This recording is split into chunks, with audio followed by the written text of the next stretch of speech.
Hello guys, and welcome back to this channel, where today guys, I'll be showing you how to cancel a flight on Qantas.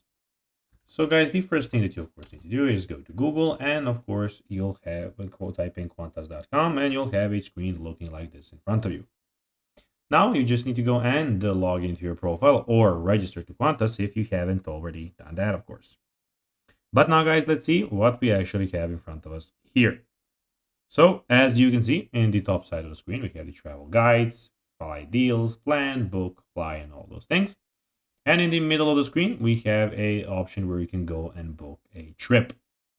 But now guys, let's see how you can actually go and cancel a flight on Qantas. So first of all, as I already told you in the start of the video, go to the Qantas official website. Then click on the Manage Booking tab and enter your booking reference and last name. You can do that by clicking here on your profile picture, on your profile. Then click on My Bookings. Then when you click on your bookings, click on Manage Bookings, which is here, and open that tab. And here you just need to go and put those things in. Then you'll have, of course, your flight, which you in the flights panel, click on the red cancel voucher button. So at the moment I don't have any flights. That's why I can show you, but you need to go click there. Then choose whether you want to create a flight credit or request a refund. Follow the prompts to confirm your cancellation. But keep in mind that cancellation policies and fees may vary depending on your fare type and booking conditions.